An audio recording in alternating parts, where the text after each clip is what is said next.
जाजपुर जिला चंडीखोल स्थित बाबा भैरवानंद स्वयं शासित महाविद्यालय चंडीखोल सांस्कृतिक और ड्रामाटिक सोसाइटी पक्षर आज 49तम वार्षिक उत्सव महासमारोह पालित हो जाइछि। एही उत्सव रे मुख्य अतिथि भावे महाविद्यालय अध्यक्ष डॉक्टर प्रसन्न कुमार महापात्र जोगदे आनुष्ठानिक भावे प्रभु श्री जगन्नाथ को फोटो चित्र रे पुष्पमाल्य अर्पण करी प्रदीप प्रज्वलन करी उद्घाटन करथिले। एथिरे अध्यापक सत्यव्रत पृष्टि, निशिकांत दास, ओडिया भाषा साहित्य विभाग अध्यापिका श्रीमती सुकेशिनी सामल प्रमुख जोग देथिले।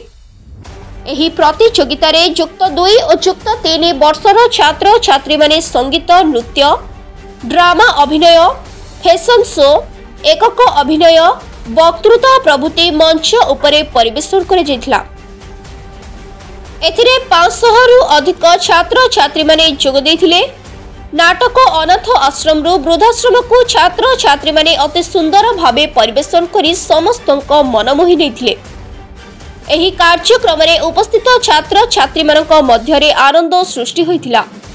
अपराह्न रे पुरस्कार वितरण करा जाइथिला एवं एही कार्यक्रम रे प्रतियोगिता रे प्रथम, द्वितीय और तृतीय स्थान अधिकार करिथिबा छात्र छात्री मानकु सील कप और मानपत्र एवं अन्य केतेक को सांत्वनामूलक पुरस्कार मुख्य अतिथि डॉक्टर प्रसन्न कुमार महापात्र बंटन करथिले।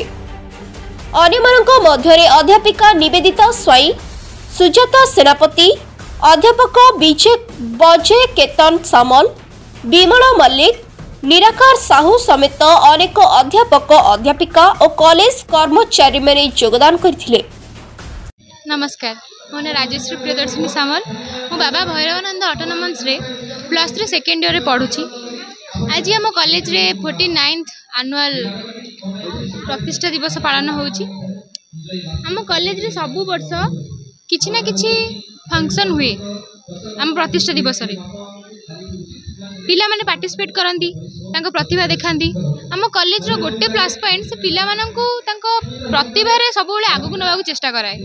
आम कॉलेज रे हुई तो आम कॉलेज आगे एते हुई तो एते भल नथिला।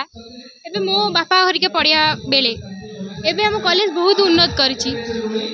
सब बेले आम कॉलेज रे फंक्शन होउछि। आम सर मैम माने पाठ को जेते की इंपोर्टेंस दियंती, अलगा करिकुलम एक्टिविटी को भी सेति की इंपोर्टेंस दियंती। आम कॉलेज ही एरिया रे बोधे मते आम कॉलेज बहुत भल लागे। होय तो समस्त जानि थिबे चंडीखोल कॉलेज विषय रे। Thank you. नमस्कार, मु स्वरूपा दास, +3 सेकेंड ईयर छात्री। मु एठारे आर्ट्स पढ़ुची। बाबा भैरवानंद स्वयं शासित महाविद्यालय एई चंडीखोल सबुठारु श्रेष्ठतम कॉलेज रो स्थान पाइची। आज 49तम प्रतिष्ठा दिवस हमर एठी पालन होउची एवं एठारे हम कॉलेज रे एनुअल फंक्शन सेलिब्रेट करा होउची। एठारे पिला माने निजर प्रतिभा को बहुत भल भाबे परिवेषण करिपारचंदी तथा एठी आम कॉलेज रो समस्त अध्यक्ष तथा सार एवं मैम माने बहुत भल भाबे मध्य पिला मानकु प्रोत्साहन करूचंदी। एठारे हमर दीप प्रज्वलन सरिला परे song, dance competition, stand up comedy बाकी सब कार्यक्रम चालू रहउची, आगु के मध्य चालू रहिबो। जय श्री जगन्नाथ। मो ना प्रियव्रत जेना। मु बाबा भैरवानंद स्वयं शासित महाविद्यालय रो पूर्वतन छात्र। आज आम कॉलेज रे 49तम समस्त सांस्कृतिक कार्यक्रम आरंभ होईची। यह दिगत 12 तारिख रु आरंभ हो चली। आज हेउची तार उद्यापन दिवस। यही उद्यापन दिवस उपलक्षे आम कॉलेज अध्यक्ष सार से आसिक दीप प्रज्वलन करिकी आज सांस्कृतिक कार्यक्रम को आरंभ करिसेंती।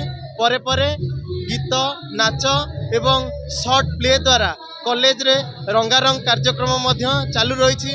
ए कॉलेज होउची एक सुनामधन्य कॉलेज जहाँ सहित पाठ पढ़ा सहित भी अन्य सबू। सर्वप्रथम आप समस्त स्वागत करुँ। यह 49तम सांस्कृतिक और नाट्य परिषद जो कॉलेज रही तार आज उद्यापन दिवस। यह 12 तारिख आरंभ है। दीर्घ 4 दिन धरी एमर song, dance, art, stand up comedy ये विभिन्न प्रकार इवेंट आयोजित होती। पिला बहुत अधिक संख्यार अंशग्रहण कर बहुत भल सहयोग अच्छे अध्यापक अध्यापक समस्त सहयोग कर जाजपुर मेहिर खुंटिया रिपोर्ट संघर्ष टीवी।